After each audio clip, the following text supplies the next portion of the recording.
Good afternoon. Welcome to this webinar on the ecosystem Brightlands Maastricht Health Campus.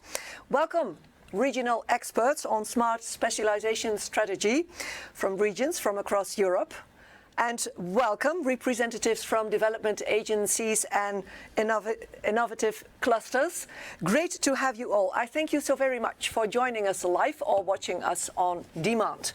My name is Simon van Trier and I am your host for today. Before we start, I would like to let you know that you can submit your questions throughout the entire program, the entire event. And you can do so. If you look at your screen, there is a window chat, and that's the one you will use. And I can tell you that we do have a chat editor available, and this chat editor will send questions and remarks through to me here on my iPad here in the studio. And questions that cannot be immediately addressed, don't worry, because they will be answered after the event via email or via the site. So let's start. What have we got in store for you? Well, as you know, MedTech for Europe has embraced the Brightlands Material Health Center ecosystem as a good practice for policymakers across Europe. And today we will show you the insight on how it works.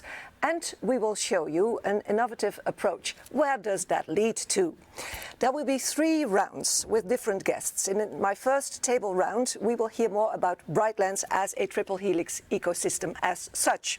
In the second part, we will learn more specifically about the Brightlands Maastricht Health Campus. And finally, in our third and last round, we will meet representatives from the projects MEDACE and MedLim. And we will hear why they were set up, how that was done, and what they do achieve. Good. As said, first of all, we will talk about Brightlands as a triple helix ecosystem. But let's first watch a video just to find out Brightlands in a nutshell. Driven by coal mining until the 1970s, the province of Limburg has once again reinvented itself. It is doing this by connecting regional strengths and focus, and the drive to meet the challenges dominating national and international agendas. Recent figures from CBS TNO show that this focus leads to a significant growth in employment. The heart of this innovation-driven resurrection is located around the 4 Brightlands campuses. The triple helix that comes together here is the driving force propelling the region forward. Brightlands stands for innovation and connecting excellence across boundaries. The initiative's strength lies in the combination of individual expertise and the innovative power of a community. Every day, 20,000 entrepreneurs, researchers and students work on finding sustainable and future-oriented solutions, and this number is growing every day. They don't work on their own, but are constantly in search of places where the challenges and solutions from a variety of fields meet. They share knowledge, but also modern research laboratories, equipment, pilot plants, offices, and meeting rooms. This leads to new knowledge institutes, education, talent, and startups. Waste reduction, cultured meat, imaging, blockchain, and indoor farming. These are just a few examples of themes Brightlands is working on. The world is on the brink of unprecedented challenges and transitions.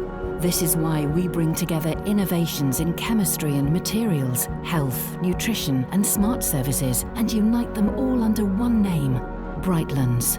And then new opportunities arise again for science, talent, and entrepreneurship. This is how this region is growing, in optimism, opportunities, and prosperity. For the Netherlands, for the world.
And for the first round here at my table, I do welcome two guests. Good to see you both. Good to have you. Bas Persons, you are Program Manager, Brightlands Maastricht Health Campus for the province of Limburg. That's correct. And Dirk Plees, welcome to you as well, Senior Policy Advisor from the province of Limburg as well. Thank you. Great to have you. Okay, now let's try to explore that phenomenon as Brightlands.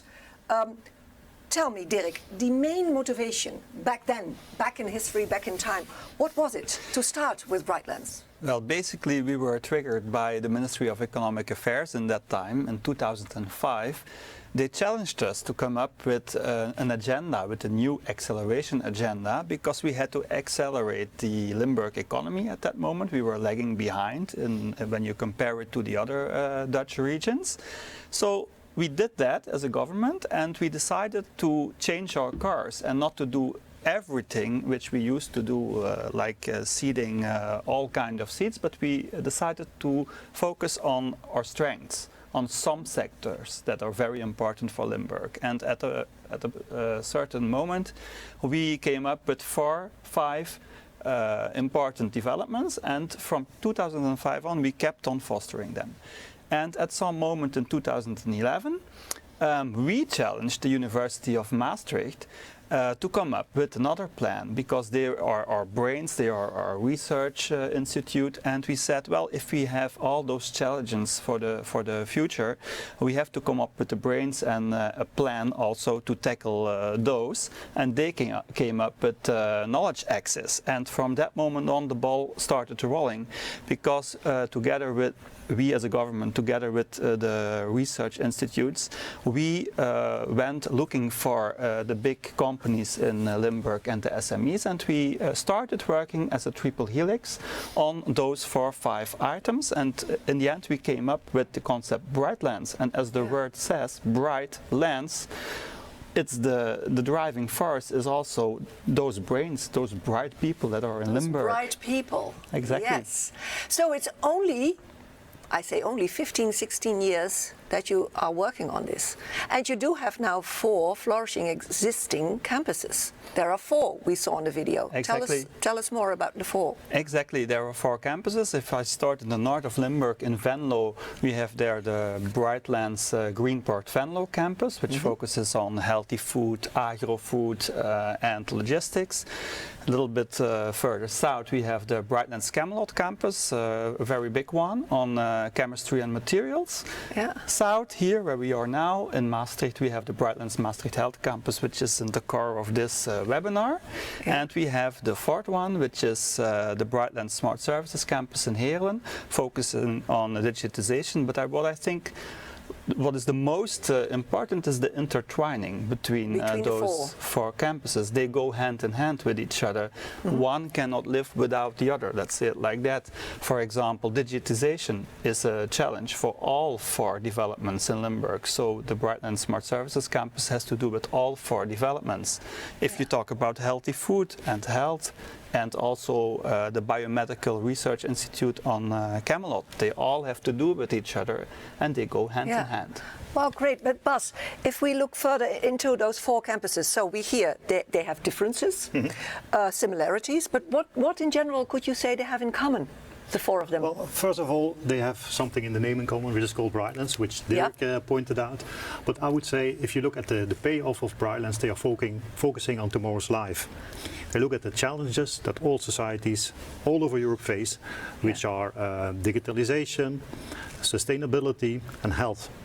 But if you look at the campuses, they address it from their own strengths, from their own capabilities. So if you take Health Campus in Maastricht, it addresses the challenges on the field of health, but it does so using its strengths. They are not strong in all aspects of health in Maastricht, but they're very good in cardiovasculology and in imaging. So that becomes a strength which you want to use in addressing the societal challenges. So that's what makes them unique. But if you want to do it in a good way, you need to cooperate. Health should be addressed not only with medical devices but also with digitalization. So that means that Maastricht should work together with Heerlen, which focus on smart services. And if you look at the biotechnology, it is very good to cooperate with the Gemmelot campus, which has very large facilities to produce those materials in a large quantity. Yeah. They can use each other's knowledge, they can use each other's facilities, instruments, and yeah, that's what we as a government find really important, that they should focus on those crossovers to become better as a region as a whole. Yeah. Yeah. So you have been engaged with this over the last 15, 16 years. Has there never been a moment, Bas, in time that you say, oh, is this going to be a success? Or were you always convinced this is the way forward to meet the societal challenges we are facing in this province, but of course all over the world, globally? We didn't hesitate on addressing those challenges, but if you look back in time and you see the development of the 4 campuses, you see different paces. Yeah. If you look at the Gemmelot campus, I think it's the oldest and maybe also the most advanced at this moment. And Maastricht is a good second at this moment, which has a really fast pace, so maybe they can become equal. Come up, yeah. But we shouldn't speak about the campuses in that respect. We should try to let them work together. So it shouldn't be a real competition between them. It should be one concept, Brightlands, addressing those societal challenges. Because it is not only addressing those challenges, it also has to do with building a strong economy and creating welfare for the inhabitants of Limburg. Yeah. One could say that per theme, they are very well rooted there where they are located. I mean, chemistry in the Geleen area, that makes very much sense that it works so well there. Like health here with the coming of the university and the hospital and so forth. So and up north in the province you have food, which is also from the old times that we were very strong at that. In that matter. Now tell me, because we did learn also in the video that the way you work in these ecosystems is as we call triple helix. But what does that really mean in the day-to-day practice? Yeah, triple helix, well, it's a figure of speech, but in the day-to-day practice, it is what, like you said, it is the regional government. They have a responsibility towards its inhabitants. You want to create welfare for those people, and welfare you create by a strong economy, among others. Strong economy needs competitiveness. And where do you get that competitiveness? Now, if you look at Brightlands, like Dirk said, bright people, smart people, but they create knowledge. And that could be a key element in the economy. And where do you get world-class knowledge? Where do you get it? Well, in the academia, in the university. But if you have that knowledge, you need to valorize it, and that's why you need companies. So you have already 2 parts of the triple helix. University, knowledge in and the universities, and corporates, and spin-offs, also the small companies, which valorize that knowledge. And then you have the local government, who puts it all together and has different roles in triple helix. For example, you can give money, subvention or financing. We have a regional development agency which can do project development, which we will see later on in the discussion, as we see Medlem. But there is also a more traditional role of a government that is issuing environmental permits. And if you look at the Gemmelot side, one of the I would say advantages there is that we have a permit for those activities. And if a company comes, they can really quite easily step in. Yeah. So you have different roles as a government in the triple helix, but you need all of 3 partners working together to make a competitive region. Yeah, you need the 3 of them. If not, exactly, it won't be a successful ecosystem. And even people nowadays often say you even need the quadruple helix, you need society involved as well, which is of course a very logical step if you are meeting societal issues, I can imagine. Yes, exactly. You want to address those societal issues, you need patients, you need, how do you say it, people that represent patients groups involved in development of medicine, of therapies, if you speak about the health campus then. And in general you need users. To make it to a great success. Now Dirk, So we learned today about the 4 campuses here in this province of Limburg, in the southern part of the Netherlands. We will emphasize more on the health campus in a moment. But what does this mean in an international context? Is it very locally? Is it nationally? What are you aiming for? Of course, it all started regionally. We are working for the region, but the region is part of the EU region. We are here in Limburg, surrounded by Germany and Belgium. So everything we already do since years, policy-wise, we do it intertwined with our neighbors, so that's already taken care of. And we think internationalization and cooperation are really key to also foster that development of those Brightlands campuses. So we try to put those Brightlands campuses also as an example of open innovation on the European stage. Europe also now has a policy on a more greener and a more smarter Europe. So what are we doing? We join forces in Europe. There are 40 regions in Europe behind the Vanguard initiative at this moment. And in the Vanguard initiative, Limburg, together with Flanders and East Netherlands, we drive a pilot, which is a thematic area about smart health. And there we bring in all the advantages we have and all the things we have learned and set up in our Brightlands Maastricht Health Campus. We joined smart specialization platforms on the European scene. They are specializing in the medtech and also in personalized medicine, which is also very important to set our political goals. And we have the MedTech for Europe project, in which we are now having this webinar also in the framework of that project. And we learned so much also as Maastricht Brightlands ecosystem in that MedTech for Europe project. We went to Poland, to Hungary, to Copenhagen to see how in these regions the systems are set up, how do they work, we compare with each other, and we learn from each other. So in Copenhagen our stakeholders said, wow, what's going on here? Let's dive into that. Let's see if we can bring some parts of that to Maastricht. Recently, we received a question from Finland. Couldn't you use our model to set it up also in Maastricht in the way we did it in Finland? To bind SMEs better to the ecosystem. We think that's very interesting. Lombardy, Italy, they have the Milano Innovation District going on, developing, and they have regenerative medicine in it as a core. They saw in Maastricht that we have regenerative medicine also as a very important asset, and now they want to see how can we connect those ecosystems and also how can we transfer governance models, the triple helix system which we have installed, which Bas just explained how it works.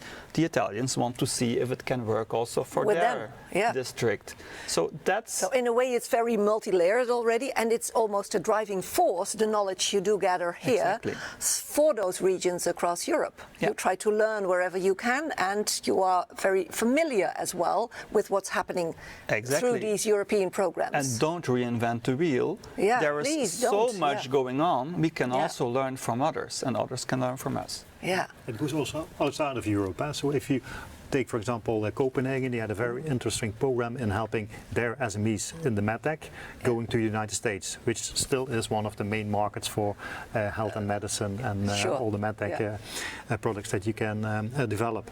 Our own health campus in Maastricht also has an office in the United States, so we try to learn from each other there as well. So it is European Union learning from each other, but it is also it goes one step beyond. Worldwide. It's global. Exactly. Great. Well, Bas, to finalize this first round, so you have been working on this for 16 years now, and you are doing quite well, I think I can say so, and after having heard you and saw the video. But how do you see the future? What is in store for the province of Limburg? What is in store for all those companies being involved in these ecosystems? What I said in the beginning, Brightlands is working on tomorrow's life. So they already have in their payoff the focus on the future. And at this moment, 29,000 researchers, students and entrepreneurs are working in Brightlands on those 3 challenges, sustainability, health and digitalization. So we want to accelerate that where and when possible. on the other hand, we have to also look at our own role as a government and the limited funds that we have in place for those developments. So what we did, and maybe we will come back to that later if we speak with the Health Campus itself on this table on their earning possibilities, we have to look now, are they self-sustainable within a few years? And it looks quite good, I have to say. Yeah. And then we have to see what is our role as a government in you have to subventing. Review your role as, exactly. as an important stakeholder. Yeah. But could one say now that for the province of Limburg, the Brightlands campuses are a kind of an economic backbone of society getting here? I would say certainly yes, because if you look on a global scale, if you want to compete, you need to create added value, and that goes through knowledge. So you need to get world-class knowledge, and I think Brightlands is doing very well in that respect. But we are not there yet. We need to cooperate with partners in Europe and get the best of knowledge, the best minds here working in Limburg. Exactly. Great. Do you hear all this? What do you think of all this? It's a pity that we do not meet. Otherwise, I would have asked you within the audience, but you are watching us, you are connected. I do feel it. And did you find also the possibility to chat? Because as I said, there is a chat editor available, and he will send all questions and remarks to me here in the studio. I do thank you very much. Bas, please stay with me, because we will dive into the second round. Dirk, for now, thank you so very much for having been with us and explaining some more about the Brightlands ecosystem as a whole. And yes, ladies and gentlemen, as said, in our second round, we will dive more into the Brightlands Maastricht Health Campus.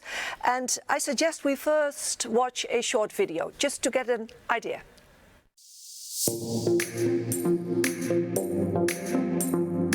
We helpen de universiteit, het Maastricht UMC Plus en bedrijven om hun uitvindingen en know-how te vertalen in innovatieve producten en deze vervolgens naar de markt te brengen. We richten ons daarbij vooral op toepassingen in de gezondheidszorg en life sciences. Uitvindingen dus die uiteindelijk de patiënt ten goede komen. Brightlands Maastricht Health Campus is een valorisatiecampus. Onze hoofdtaak is dus valorisatie. We ontzorgen de medewerker, de wetenschapper vanaf het moment dat zij of hij een uitvinding heeft gedaan en helpen die uitvinding uiteindelijk naar de markt te gaan. We beginnen met een beoordeling in eerste instantie van de octrooieerbaarheid van de uitvinding en maken een eerste inschatting van de commerciële kansen. En als beide positief zijn, dan zorgen we voor het octrooieren van die uitvinding en starten we de valorisatieroute met als doel die vinding te vertalen in een product dat hopelijk succesvol op de markt gezet kan worden. En ook aan die marktintroductie leveren wij een bijdrage. Zo ondersteunen we diverse start-ups en scale-ups op deze campus bij het realiseren van hun groeiambities. Deze campus draait niet om vastgoed, maar om mensen. Mensen met een passie voor onderzoek. Mensen met een passie voor business. En vooral mensen met een passie om die twee aan elkaar te knopen. Binnen ons team is veel expertise en ervaring aanwezig op verschillende vakgebieden. We hebben een uitgebreid netwerk binnen en buiten de kennisinstellingen. En we begeven ons op het snijvlak tussen de wetenschap en het bedrijfsleven. En daarom hebben ook onze business developers een achtergrond in de wetenschap, maar ook heel veel ervaring met het opstarten en helpen groeien van start-ups in de life sciences. Die kennis en kunde stellen wij graag ter beschikking aan startende ondernemers. Zo fungeren onze business developers graag als sparringpartner voor bedrijven. Bijvoorbeeld bij het opstellen en investor-ready maken van een businessplan. De manier waarop je je onderneming presenteert aan toekomstige klanten, financiers, werknemers enzovoort is van cruciaal belang. Ons marketing- en communicatieteam staat je met raad en daad bij. Met een communicatiestrategie, een huisstijl of een goede website die perfect past bij wat je wilt uitstralen. Of je nu een pand wil huren, iemand in dienst wil nemen of de gemaakte afspraken over licenties wil vastleggen, zodra dan binnen de contracten gaat, is het verstandig en prettig als een juridisch deskundige met je meekijkt en meedenkt. Hoe krijg je de financiering goed rond?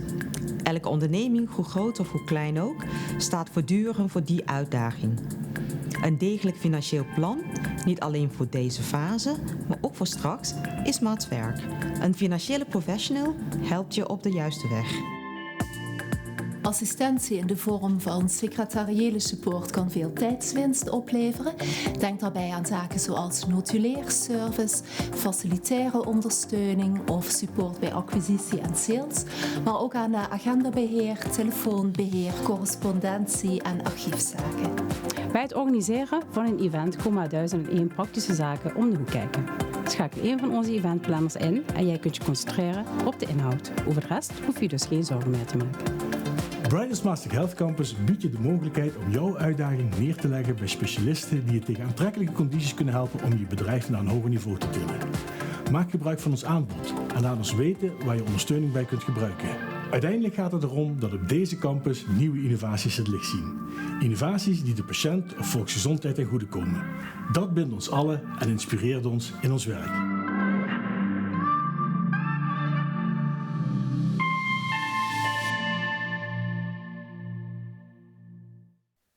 And with me still at my table, Bas Persons, and you will stay with me, but a new guest at my table, Ivo Graus, Chief Operating Officer at the Brightlands Maastricht Health Campus. Welcome to you. Thank you so very much for joining us here this afternoon. Now tell us, Ivo, what exactly is the focus of the Brightlands Maastricht Health Campus? Yes, so yeah, you have seen this nice introduction movie with already some clues about that. So as a campus and a campus organization, we are very much focused on knowledge valorization. So taking innovative ideas to a product or a service that benefits the society. And in that we focus on knowledge that resides from the University of Maastricht and the University Medical Center. And so basically what we do is we give out licenses to that knowledge. That's basically the technology transfer office function. We build and incorporate new companies. So we build the business case, we incorporate the company and become a shareholder and support the company as a shareholder. What you could also see in our movie is that we provide business support to basically our spin-off companies or our startup portfolio, and we do that to really get them going and to help them in the beginning, because usually the founders have not so much experience with starting a company and running a company. It's a completely different style. I mean, setting up a company has nothing to do with being the bright brain in finding new solutions. Absolutely. They are really very brilliant in their profession, in their science, in their medical expertise. But starting a business is mostly something completely new for them. So we help them with that. So we provide business support services in that. And finally, we catalyze, of course, the collaboration within the ecosystem and of the ecosystem with the outside world. Yeah, but is it then, if I understand you well, is it mainly based on the knowledge from the inside out, so from the hospital and the own Maastricht owned centers? That's the basic. That's absolutely the basic. It's indeed what you call inside-out valorization. Yeah. That is our main task. But we have a great ecosystem with a lot of expertise and capabilities.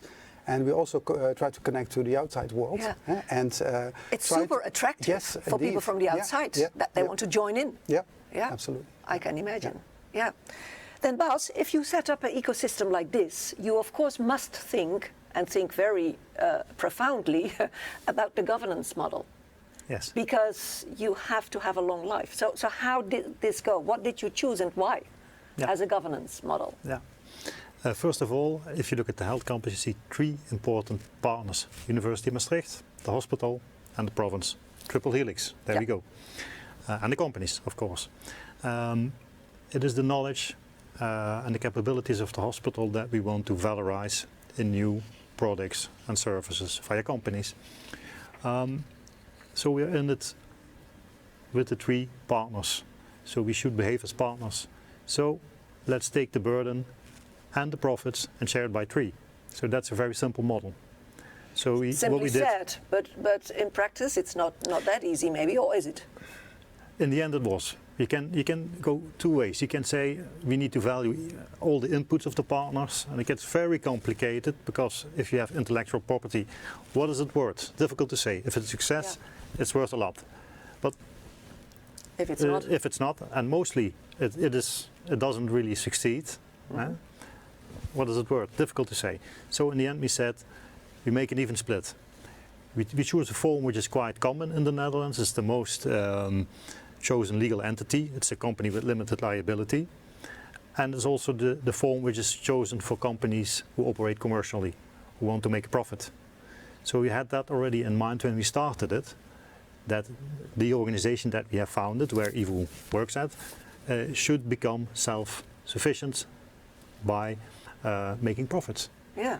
So that is why we chose, and then we were each other equal partners, so we were all shareholder for 1/3. So in that way it is quite simple. We thought about it, we looked in the future, we chose the form which is a proven form.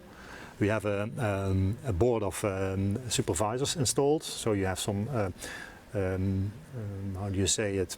Representing all stakeholders? Yeah, we can choose one.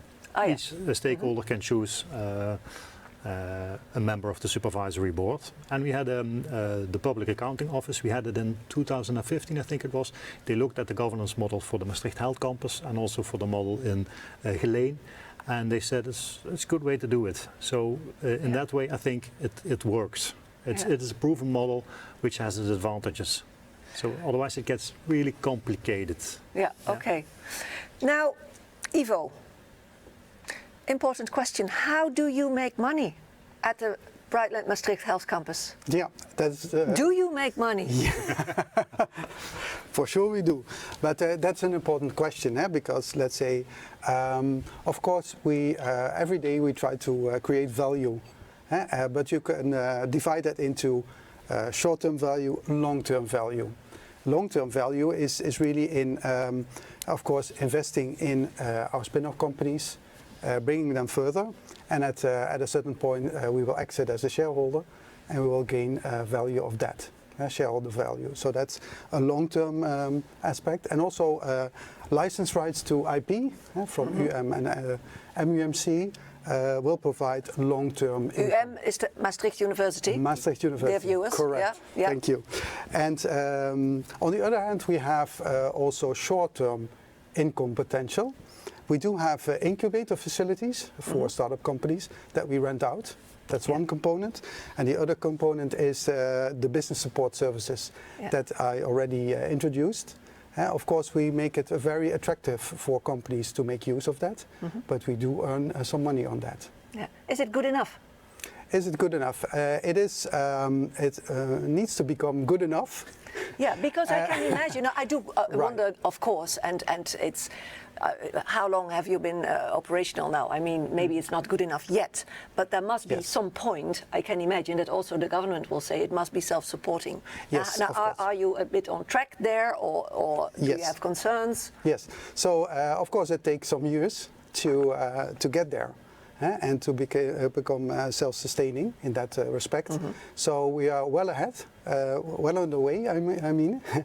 But of course it needs to be a closed circle at some point, and that will be in the near future, yes. That will be. But that very much depends on also the long-term value that we generate. That you generate here, yes. I do have a question, ladies and gentlemen, thank you so much. Somebody did find the chat possibility on the screen. Question. To you, Bas, can you say something about the innovative way of financing in Brightlands? Invest instead of subsidizing, for example, and getting your invested money back as a government. Yeah. Can you give us some words on this? Yeah. Since I think it was 2005, the beginning of Brightlands, the government has also changed its ways in a way that we do not only subsidize, but we also start to invest. And that means becoming a stakeholder, or it means giving loans, basically. So that means that if initiative or a project comes to us, we look at the business case. Is it possible to finance it instead of subsidizing it? And as I said, when we started the Health Campus, the organization, we chose for the limited liability company because we thought, we expected, we hope, and we expect that it will become self-sustainable. And if there are some successes which can gain a lot of money, we also would like to see something of it back to the regional government, which we can use for new initiatives. So that is why we become a shareholder. So then you can take part in the profits. So that is what we did. But you need to have the long term in your mind when you start doing so. So basically we started in the Health Campus in 2013, bringing equity in, so becoming a shareholder and financing it as a stakeholder. So you don't get the money back each year, you don't get interest or amortizations or whatever, you don't get it. But in the end, if they have some successes in the companies that they try to foster, you share. Yeah. As with the other stakeholders, university and hospital. And yeah, what I said in the beginning, we find that we should share it equally because we're all partners in it. It is not, I have to add that to it, it is not the main goal of the province to earn money. We do it in a financial sound way, so we calculate the risk that we that we take, so there should be a premium in interest or in return on the investment on it, which takes away the risk if you put it all together in a basket. So, but that's not the main motivation for us. The main motivation is societal challenges, addressing it, welfare for the inhabitants of the region that I have to add to it. Yes, of course. Yeah. And you are in the eye of the storm when it comes to societal challenges. I mean, absolutely. From medtech, from health, the solution. We are waiting. The world is waiting for solutions. So in that way, you are right on spot. Absolutely. There are a lot of challenges in terms of health. We all experience infectious disease now, corona. But we all get older, which will provide new medical challenges. And we have to solve those challenges, and we're working on that in Maastricht, Yeah. When it comes, just for a moment back to finance, Bas, we were talking earlier in our first round about the international perspective and how interesting, how super interesting it is to watch across Europe what's happening and what is proven successful when it comes to setup and also models of governance maybe. Now, finding the right way in governance, you also look elsewhere in the world, like how are they setting up systems, and you try to pick the cherries wherever you can. How does that work? When we started the governance model for the Maastricht Health Campus, we first looked at the governance model in Geleen. They did a really thorough research, came out with the same result as in Maastricht, so we could use that. But we also looked at campuses in Germany, for instance. How can you organize the SMEs in the campus? So we did look around to get some inspiration in that, but in the end you have to also admit that you work in one country with tax legislation and so forth. Exactly. You must stick to your own. Exactly, because we want to create a business model also for the campus, so it could become self-sustainable, and then you get the national legislation which is leading. You cannot circumvise that, so that is. That's what it is. You have to stick to that. Exactly. Now. Tell me, when you set up an ecosystem like this, what are the most striking hurdles or pitfalls you meet along the road towards the setup and the well-functioning of the ecosystem? I would say among partners is that you need to be flexible in your expectations. A lot of partners expect subvention from the regional government. We don't have much of that anymore. We used to have a lot of subvention possibilities, but this has changed. We have more possibilities for financing, and that is not what people have come to expect from the regional government. And if you want to cooperate, you need to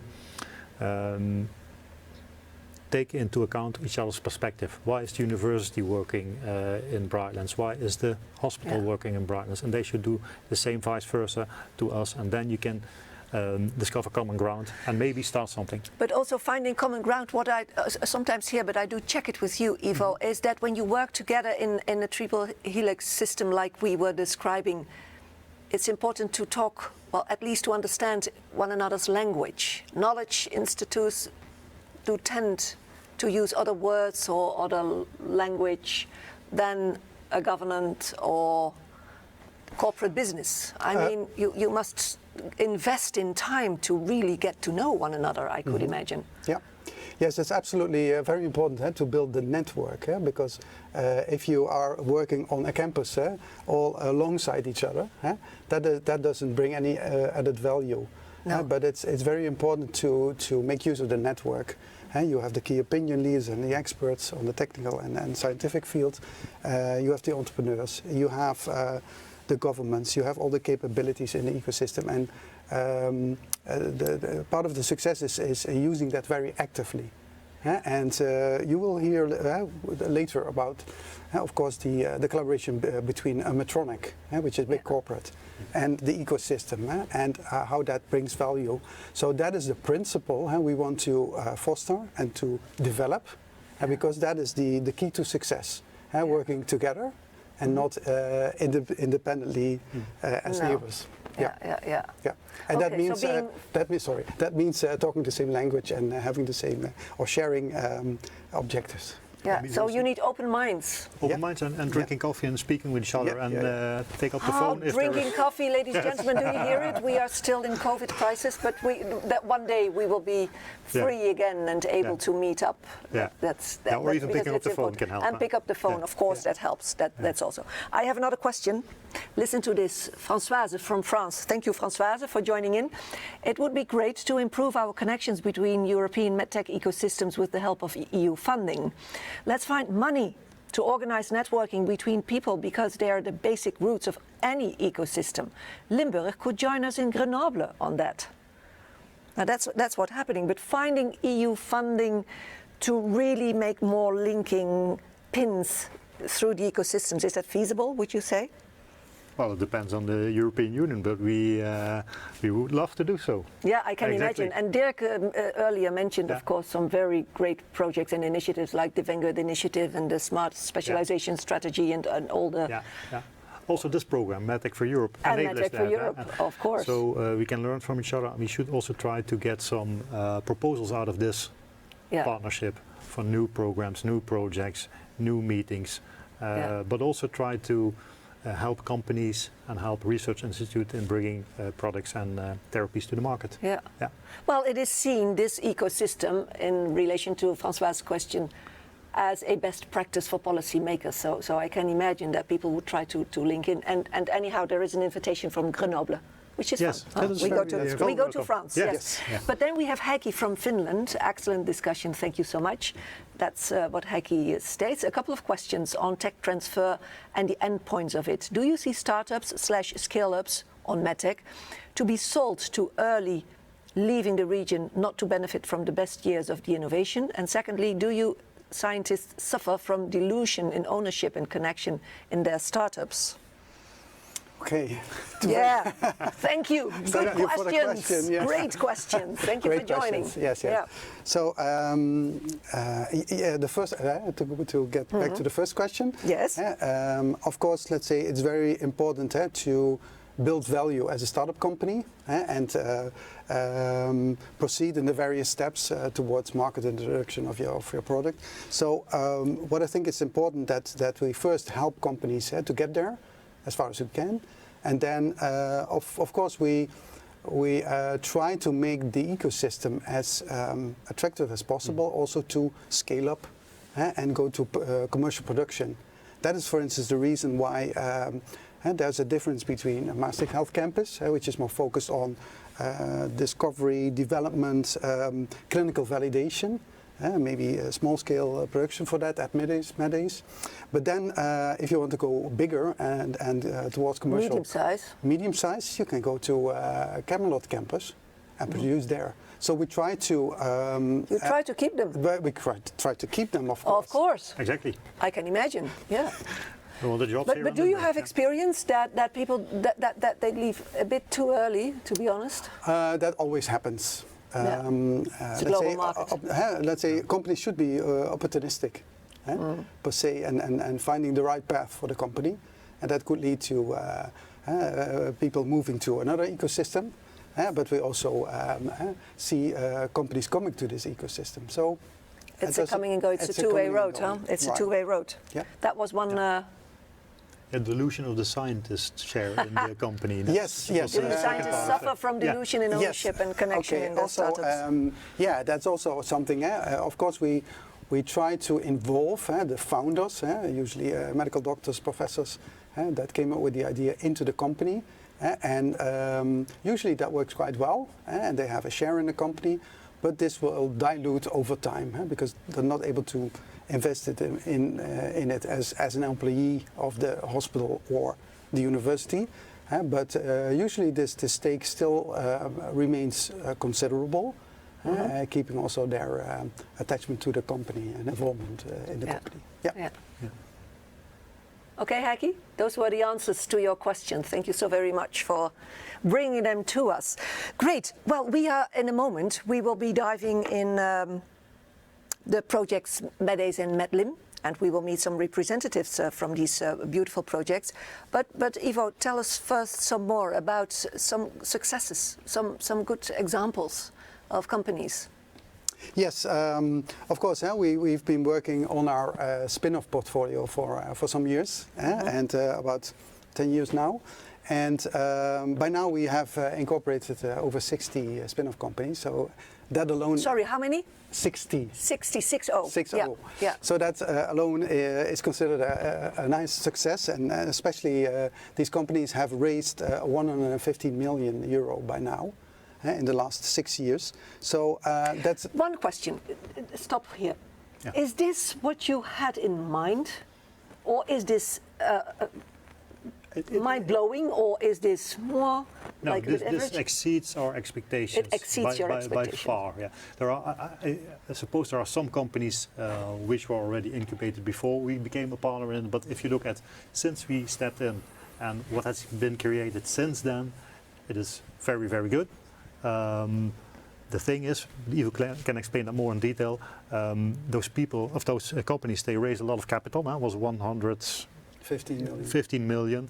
There is value in the companies, but the value becomes cash, so to speak, at the moment that they're being sold. So there is a lot of potential value there, which has to land in the form of cash to keep the sustainability of the campus organization and of the ecosystem running. That's it. But the potential, and they are far ahead of their business planning from 2016. So compliments. Yeah. So this startup portfolio or spin-off portfolio that consists, of course, of many different types of spin-offs in diagnostics, in pharma, in medical devices. What we're talking about today. So some great examples are, for instance, a product which is called MediClose. Which is basically a trocar closer. So that's a small wound you make during a surgery, and this equipment can close that wound in one go and making the sutures. So this is a very nice innovation that is now brought to the market. And another one is, for instance, a 3D camera. Which is used by a surgeon, which is you can wear like glasses, which you capture what the surgeon is looking at, and to which you can project X-ray images and so on. That helps the surgeon in surgery. That is also being sold already now. And helps very complicated surgeries. So these are two very nice examples of that. Of innovations from the hospital that have been brought to the market. Yeah. Are those protected by patents or? Yes, absolutely. So that is considered a prerequisite to be able to get large investments and to really get the product to the market. So we are very keen on protecting, of course, the intellectual property at the beginning, which is a prerequisite to create value. So besides medical device companies, we also have biotech companies like Mosameat, which has been extremely successful last year to raise 70 million euro. So it's a technology based on stem cell technology that is used to create artificial meat. So it's cultured meat. I think most of the viewers maybe have heard of this because it is it's quite spectacular, of course, what they have been able to achieve so far.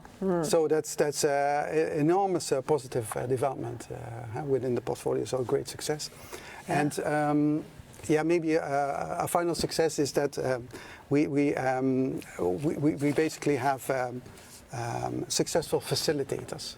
Facilitators means a incubator program like MEDLIM, which we will talk about a little bit later, but also MEDACE, which is a unique capability within our ecosystem, to get basically medical devices or cell-based products to the stage where you can test them in the clinic.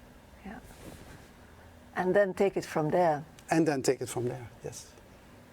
Everything in order to avoid the valley of death as well, for all those smart brains coming up with smart ideas, but often being stuck in the valley of death because it's such a different style and approach of setting up a business based on that great knowledge. And of course you need ecosystems and platforms in order to avoid them to help startups to make, they have to make their own decisions, but that they have the knowledge, that they have the capabilities, and also are able to get the funding, which is very important. Yeah. That's for sure an issue. Well, great. Well, in fact, you already introduced Medace and Medlin, ladies and gentlemen, because those are two, well, as you call them, platforms, facilitators, incubators. I don't know exactly what name suits them best, but we will ask the representatives who will be here in a moment. But I do suggest, ladies and gentlemen, that we first have an eye on a short video about Medace. And in the meantime, I do repeat once more, there is a chat possibility, so please use it. If there are questions, remarks you would like to deliver here to the studio, there is a chat editor available and he will send all your questions through to me here in the studio. But now, let's watch Medace.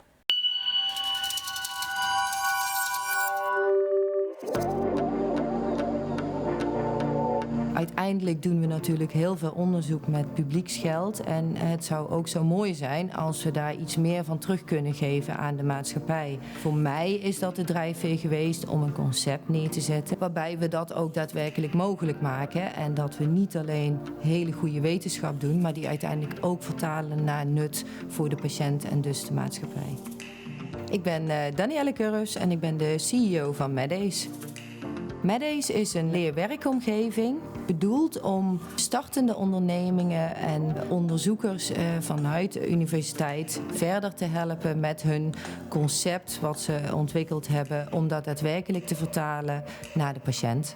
En dat is eigenlijk de basis van het Medace concept geweest. Dat wij ervoor kiezen om die jonge ondernemers zelf te leren hoe ze volgens de geldende wet en regelgeving hun product moeten maken. En dat doen we terwijl ze zelf hun product aan het maken zijn hier in de Medace-faciliteiten. We hebben dit concept ontwikkeld binnen het Institute for Science and Technology. We hebben het daar ook gevalideerd, destijds ook een ISO-certificaat gekregen. Als Medace straks volledig draait, hebben we de capaciteit om 18 tot 20 startende bedrijven tegelijkertijd te helpen in hun ontwikkeltraject. En tegelijkertijd leren zij van elkaar welke wegen te bewandelen zijn om daadwerkelijk de goedkeuring te krijgen voor uiteindelijk een klinische studie. Dat doen we op het operationele vlak, dus de mensen die daadwerkelijk in de faciliteit werken. Dat doen we op het kwaliteitsvlak, dus de mensen die moeten zorgen dat ook de kwaliteit en de documentatie behoren bij de productontwikkeling klopt. Maar dat doen we ook op managementniveau. Medace is gevestigd op de Brightlands Health Campus. Voor ons een hele logische keuze. Dit is het hart van alle medische ontwikkelingen hier in de regio. Hier start het allemaal. Zowel van ideeën die uit de universiteit of uit het ziekenhuis komen, maar ook startende ondernemingen die naar deze regio komen. Juist omdat op deze campus eigenlijk alle elementen nu achter elkaar gezet worden. Het idee is ook om dit concept straks verder uit te rollen, zodat het ook op andere locaties plaats kan gaan vinden. En waarbij wij feitelijk de mensen op de nieuwe locatie trainen hoe ze zo'n concept moeten uitrollen.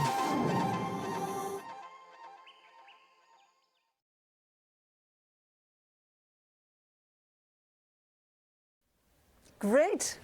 And look here, ladies and gentlemen, I've got two new guests at my table. Kurt Gielen, welcome. You are Chief Business Officer at Medace.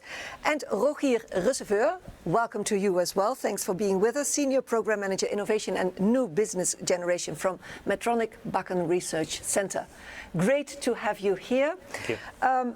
Kurt, if we look at this beautiful video, it gives some answers yet, but still, give us some more words on how and why does Medace fit so perfectly in, apparently, in this Maastricht Health Campus?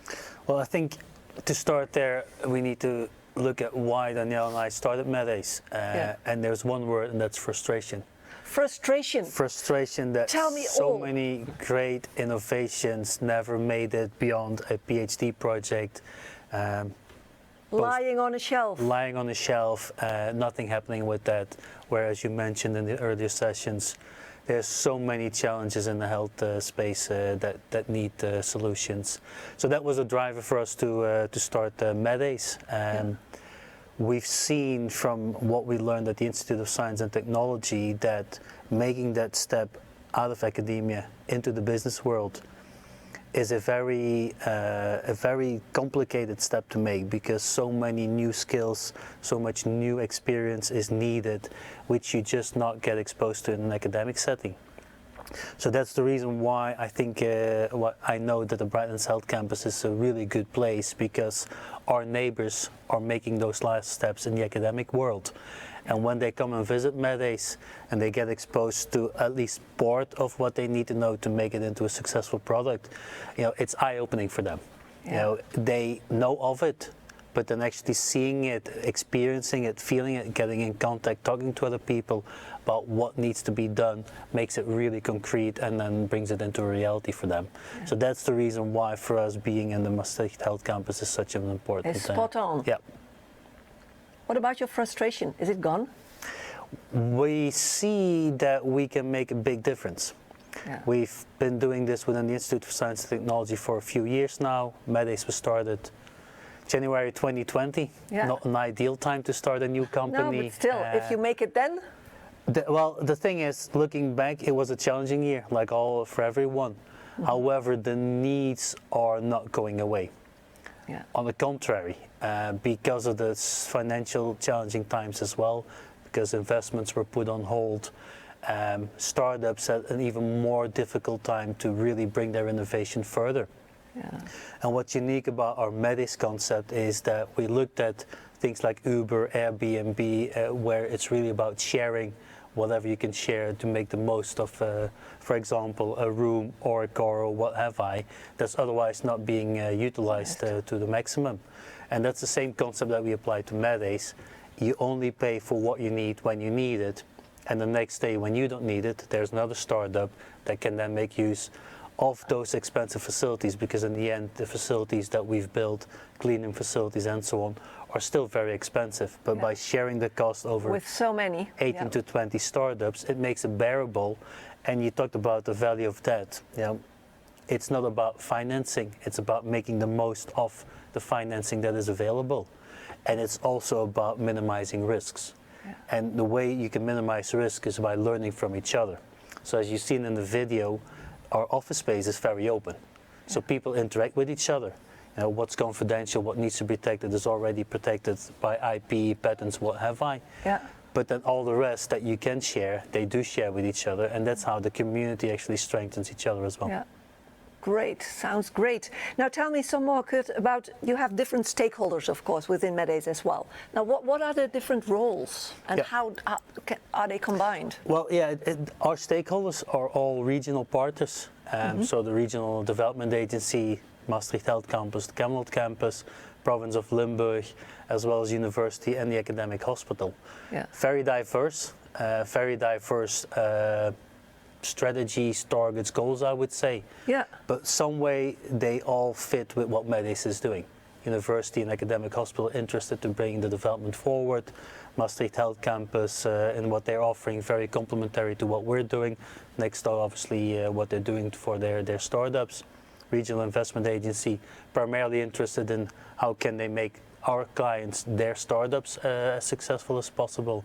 And obviously the Camelot Campus, where they can grow further when they've actually gone through the phase that Medace is supporting them in. And then obviously the province of Limburg as well, for the number of reasons that Bas and Dirk already mentioned. I think for us the most important thing is that they invest in Medace from a strategic point of view. Although we are a startup, we are a commercial company, and we will make a return on investment, which was an obvious choice to make, because as I mentioned, you're stepping out of the academic world into the business world. our clients also need to learn what that means. What that means. It's a contract and a supplier environment. So we chosen to be a startup, but the long-term perspective is really about how does that strengthen the ecosystem. And by having these shareholders, we interact with all of them, and in that way we actually help them to achieve some of their goals as well. Yeah. Not to mention the things that they do for us. You know, Of course, I talked to so many startups that Ivo and his team have set up. Just last week we had a startup developing a new cell therapy in the fertility space. Daniela was able to make contact with the academic hospital, the fertility clinic there. Great success, and they're now looking into partnering together so that the clinic can do the clinical trial for this startup. So you see in Ivo, it is also fun. If I hear this, it works. I mean, you can have all your own perspective, as you are very clearly stating, but it works. That must be such a joy, I can imagine. Yes, absolutely. Yeah, it's an important part of the puzzle, because you can have a great idea, but if you are not able to translate that to a product prototype and produce it under the right conditions, like you can do in MedAce, only then you can test it in patients and see whether it works. So you can consider MedAce as a very important part of that puzzle, to be able to make this translational step from, let's say, a good invention or good idea to a clinical validation in patients. And let's say we are very happy that we have this capability in the ecosystem, because this makes us also unique in that respect. Great. So ideas from the hospital can go directly into patient studies via MedAce, but we also hope, of course, that it attracts basically companies from outside that make use of MedAce and also doing clinical studies at the academic hospital. Yeah. So it's and from there, let's take it from there, and then I go to, and we will talk later on more about MedAce, of course, but Rogier, Medlim, because once we have that product developed, it's proven, it should find their way to the market, and then we often look immediately to the corporate business, of course. Yes. And then you being here representing, of course, Medtronic Bakken Research Center and Medlim, give us some words in explaining what you do within Medlim. Yes, I have created 2 slides to speak to that. I hope we can bring them up. So I have split it in 2 parts. The first part is what is Medtronic doing in the campus here? Why is it interesting for a company like Medtronic to be part of this ecosystem? And then the second part, more specifically addressing, okay, what are we doing in Medlim and how are we helping, companies be successful? Yeah, let's first look at that corporate perspective from Medtronic. Yes, there you go. Exactly. So it started in 1976. The University of Maastricht was founded. In 1986, the academic hospital was founded here in Maastricht. And then 1 year later, Medtronic Bakken Research Center founded here as one of the first companies on the newly created campus. And that led to some real good inventions and improvements in healthcare, especially, for example, just to mention one example, with Professor Hein Wellens, who was a pioneer or a very important figure in the new field at those times of electrophysiology of the heart and clinical electrophysiology. And if you look where we are now, then basically you could say it is sort of an extension of how that started, in the sense that it's still about collaboration. We have several collaborations ongoing with the MEMC Plus, as well as with the university, as with the clinic, where I think one of the reasons that were already mentioned that are internationally attractive is knowledge. So that's really a basis that there's really good research happening here in Maastricht, which is interesting for companies like Medtronic to partner with that, to be able to have products at the edge of what's possible, let's say, and be also competitive in that sense on the world market. I think it's also very interesting, a strength here of this ecosystem, that you have modeling, preclinical work, clinical work, all together at the same place, so you can have a whole trajectory from idea to into the clinic. And what I was listening to the earlier conversations. What I also liked, and we discussed this in the preparation. What this shows, this first slide, is that we are really, already here for a long time. Yeah. So we really have our roots in the ecosystem, which means that we know each other. There's short lines. We can connect to each other. Common ground, apparently. There's common ground. Yeah. And that's important. And I also. Personally, I want to say personal root. I also have my roots in the province of Limburg, so that's also also nice. I'm also rooted here personally. Yeah. However, if you look at who works at Medtronic Bakken Research Center, it's really multinational. Yeah, it's from everywhere. It's from everywhere over the world. People come here to work here. I think we have, I don't know the exact number because it keeps changing, but I think 30 plus nationalities in Maastricht, which gives it also, it's good for the city as well, I would say, to have those type of inhabitants from other. It's very vivid. Yes, absolutely. So then, if we make the bridge to the MedLim program that we created, then I would like to ask the second slide. This program, it's the first time we are running this. We think we have something unique here because there are many accelerator programs out there. The unique thing is that this is Medtronic is a cornerstone of this program. Medtronic as a big corporate, which is and what we bring into the accelerator program is the knowledge and experience we have as big company with bringing many therapies to the market. And this is very attractive for the companies in the program. We have also seen that. We had many applicants. We had to go through a severe selection process to select admit only the top ones. And you see now that they are benefiting from the workshops that Medtronic is bringing in that program. For everybody here looking online at this. This is a program, it's funded by Medtronic and LIOF, LIOF being the regional development company.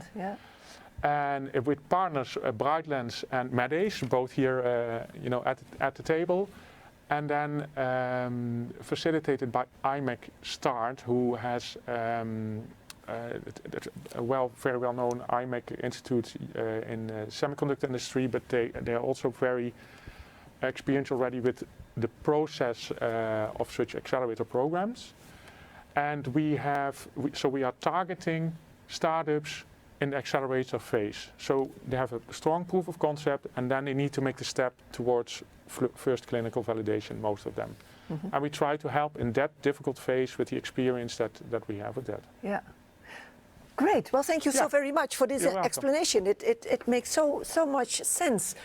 But I have one question, because you say this is very attractive, and I can imagine why, for companies to join in. But what exactly do you get out of this as big corporate? Yeah, that's a good question. Well, first of all, we have as a mission-driven company with as a mission to improve healthcare. So when we help other companies be successful in improving healthcare, we also contributing to our mission. So for sure, I would say that's the first thing. Then, if those companies come and see how good this ecosystem is, and they decide to come here and create a company here, which makes it even more, vivid and lively. We are in this ecosystem, so it's also a benefit for us to be in a super good ecosystem. So that's the second thing I would like to say. And then third, of course, we get to see these companies a little bit closer, and that could be interesting partners for Medtronic potentially. You do not know what future might hold for you by being so actively involved. Exactly, it is innovation happens. I always say at the interactions with others. So this is a very good way to interact with these startups. Did you set very strict and defined goals for Medtronic to be part of it, and also to say at one point, this is what the minimum results should be for us, and if not, then it's not interesting for us? Or is it very dynamic that you say, well, we just are part of this ecosystem fluidly? I think it's pretty dynamic, and we did not set a very strict ties attached to this program, as far as I know of the exact conditions that were set. Yeah. Well, great. I have another question. Somebody is. Thank you so much. Now it is Françoise from CEA in Grenoble. She wants to know, regarding MEDACE, Kurt, do you have specific incentives, national or regional, to help startups or researchers to go to the clinics? Or is this simply part of the clinical trial funding? Well, first of all, I need to say that as MEDACE, we don't make any investments in startups. I think one of the strengths of building an ecosystem is that everybody needs to play their own role. So we're really good at setting up clinical manufacturing, supporting companies in the quality and regulatory support. LEOF, but also national agencies. LEOF is the investment fund, huh? Yeah, that's the regional investment fund. I was looking at the screen thinking I would see somebody. I look at the camera there. It doesn't matter. It doesn't. So there's other partners in the system that focus on the financing, the investment side of things. Again, what helps is because we are so closely connected that we can support those companies by introducing them to these partners in the system. But we ourselves do not make any investment in the startups. No. Okay. That's. I think, Françoise, it's a clear answer to your questions. If not, then I do hear from you via the chat possibility, okay? Yeah. Now, when we started this program, we learned, Bas, about the 4 campuses. Yes. And that there are, of course, crossover possibilities. You mentioned also at one point in the discussion that once here it might be too small and you go to a medium scale, then maybe you better go to the Gemmelot campus, which is from the Maastricht campus 20-25 kilometers from here. So it's the neighbor. What else can we say about the importance of having different campuses around and to have those crossovers? Because if we look in detail in societal issues and challenges, you often see that it's a combination of a lot. I mean, it's based on Camelot, it's health, it's food, it's digitization, it's all of that. How does this work? Those crossovers? So I think there's numbers of ways that they strengthen each other. When I look, for example, at our clients, which are in the medical device space, but also in the cell therapy space, you have the biology component, the life science component of it, but especially with medical devices, you also have the material side of things. And even more, these worlds are coming together. So in the field of regenerative medicine, where you're using scaffolds to grow tissue on, those worlds are really coming together. And having 2 campuses coming from those individual strengths, it makes it so much easier to bring these worlds together. So for example, one of the companies that we're working with is building a medical device to grow tissue on. Yeah. If they have a question on materials, we go north. Is that towards Camelot? Yeah, I'm not from this region, so I don't know. North, yes. We go north to Camelot because we know that all of the expertise that we need is there. If we need to have other more from the life science, from the health side, the knowledge, obviously we turn to the health campus. Yeah. And I think in a world that's becoming more and more complex, where more worlds are crossing over, having those individual campuses strengthen each other is so essential. Yeah, and from the corporate perspective, Rogier, what would you say? Is it important for Medtronic to have within this province such an enormous effort in building this backbone of the economy, being the Brightland campuses? Yes, I think so, because I fully agree that the problems in society are not solved with one particular thing. It's complex problems which require complex network of expertises to come with the solution. So I think that the areas that have most connection to healthcare are the smart services, the biomaterials, and the health. to a lesser extent food, but that could be more like, okay, healthy food is less disease, but it's less close to what Medtronic is active. But the other three, absolutely. And I do think that it's very strong that you have deep knowledge in those areas, as well as then a generalist or connection between the two. Because if you would only have the superficial thing, that doesn't differentiate or bring you to the core of where maybe the breakthroughs are, I think. Okay, clear. Ivo or Bas, maybe, I don't know who could answer the following question. I was wondering, the way it has been set up here now in this Maastricht Health Campus, this ecosystem with all its facilities and with all its partners and stakeholders actually involved, is there a second or a third or a fourth one in the world? With whom do you compare, or are you just a one of a kind? What are we looking at? Well, why do you laugh? You would say, yes, I'm one of a kind. Of course, I'm one of a kind. Because we are. I can react to it. Of course, we're one of a kind. But no. But if you look at the societal challenges, it's a common ground for all regions. But. Yeah.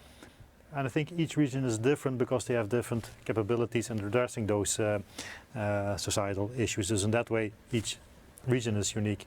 But I think we have come a very a long way already in bringing those capabilities together. And we are not there yet, but we are quite good on the way, I would say. And getting close. Yeah, I think so. Yeah. I think the crossovers between these areas of expertise. I think that's part of the uniqueness, and I think at least in the Netherlands, other ecosystems are more focused on a certain area. Let's say Pivot Park in Os is more focused on pharma, and Brainport is more focused on let's say more the electronic part and technical part. Yeah. So I think we have some uniqueness in these crossovers. Yeah.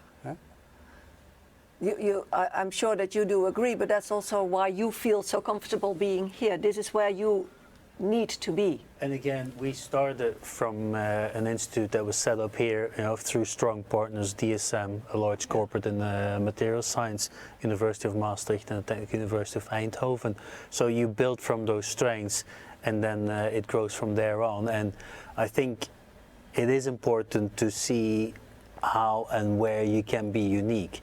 For example, I mentioned that we have the cleaning facilities to do the small-scale clinical manufacturing, but what's really unique is that we have an ISO certificate which you need to manufacture a medical device. And again, from the whole sharing concept, I always say to clients, you can just copy-paste our quality management system, replace our logo with your logo, and you're pretty much done. Yeah. In reality, we all know it's much more complex than that, but you have a starting point which you can work from to make it fitting for your product and your company. And coming back to what Ivo just said, trying to be international. We had a company from Dresden, which is 7-8 hours away from here by car, who found us through LinkedIn and said, we're moving into the clinic, we need such a certified manufacturing site. Nowhere near us can that be found. So they have started working with us since the beginning of the year.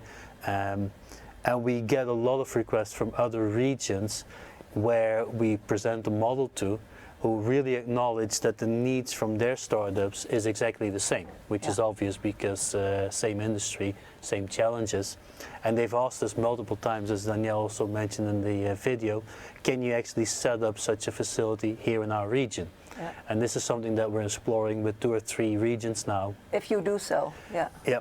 And this is, I think, what the whole MedTech for Europe is also about, is what is unique here and how can we extend that to the rest of the world, because there's enough challenges out there. We're not going to solve all of them ourselves. No, and why should you? No, but share your knowledge. Yes, Now, Can I comment on that from the perspective of a global corporation? Because of course Medtronic is active all over the world. Yeah. And I think we can all agree that Maastricht is not the only place where there's knowledge. So that there's knowledge at other places. Still, this MedLim program is unique for Medtronic. So from all over the globe, we are the ones in Maastricht where we are piloting this type of program. So that's already showing how special the ecosystem here is, and the partnership that we could found with the people in the ecosystem. Also, I think this METEC for Europe was a great project, or is a great program, and I really enjoyed going on the visits to see how other areas in Europe are doing that from two perspectives. Actually, such a visit strengthens the connections with the Maastricht, in the Maastricht delegation for sure, and you can see how others are doing it. And at some areas we discovered, hey, they have something arranged that we don't have, and all the way around they could learn from us. So that was also a great thing to just learn from each other, and it, very inspirational. Lift the whole ecosystems in Europe. Yeah. Great to hear. Great to hear. Yeah. Now, what to finalize this program? And ladies and gentlemen, if you still want to come up with a question or remark, just be quick, because otherwise we're going to finalize this program. I was just wondering at the end, future, what will it bring? What will it hold for us? If you look at MEDACE, you started in a very, very difficult year, as you stated, 2020. A lot happened since, but what will? Well, what I hope. Of course, yeah. And what we are contributing to is that the world will understand that the challenges are so complex and so diverse that the only way to overcome them is by working together. Yeah. I think if you look back in time towards the industry, it has been a period where everybody was out there doing things for themselves and by themselves. I don't think that's going to work anymore. You see it with young startups, you see it with young people, much more open-minded, willing to share and to collaborate. Mm-hmm. And that's one of the reasons why we're so excited that we can work at MEDACE, because that's exactly what we're doing. And if there's one hope, I hope to see more of that from wherever place that might be. Yeah, that's what you believe in. I can imagine, yes, cooperation is key. That's the way forward with all those very, very complex societal issues, as you state. For Medtronic, what is in store for you? Global player? Yeah, I would say I am looking forward here to the success of the Medlin program, and success would be for me that those startups that participated in there are successful in securing next financing rounds, because they are very well prepared, and they grow, and part of them they locate here. Yeah, grow and flourish, yes. Yeah. Part of them here, part of them will go, which is fine as well at the very end. Yes, indeed. Ivo? Yes. That's not the aim to keep it all here, no. No, but it's the aim to grow, and you can grow by have physical growth, and also grow in the number of collaborations you have worldwide. Yeah. That's also a form of growth. Yeah. And then the Province of Limburg, thank you very much for hosting us here today in your house with this conference. And I can imagine that you must feel quite satisfied by hearing all these stories that you say, well, there is a point, it's getting near that it will be self-supporting, self-sustainable events and projects, and that you played your role, and it will, of course, vary. You will always be... Yeah, exactly. If you listen at all the stories, you see all parties striving to self-supporting. Mm-hmm. But in the end, we always have to keep in mind that we're here for the society, for the inhabitants of Limburg, so we also need to check continuously if there are needs which we should address, and where we should make changing money, changing possibly. needs. Yeah, so you need also always be in touch with what happens in the society, and for the short term, of course, we have the Corona pandemic. We hope that will end soon here in the Netherlands, and which has also made very clear that health is one of the main issues, and all parties here involved have a stake in the health. So that's a good foresight, I would say. Yeah. Great. Well, thank you so much. I do thank you all being my table guests. Yes, dear ladies and gentlemen, we come to an end of this program. I hope you did find it as inspiring as we did. We were happy to share the insights about the Maastricht Health Campus, the Brightlands Maastricht Health Campus, as a best practice for policymakers across Europe. And I do thank you very much for joining us live, or on a later moment that you were with us on demand. Now, I can imagine that not all questions or remarks have been addressed maybe now during this event, but if not, they will be afterwards via email or via the site. And in a moment, there will be a slide popping up with some address, email address and internet address that you always can go to if you want further information. I do thank you very much for watching. I would say keep up the good work, and we will meet some other day. See you then. Bye.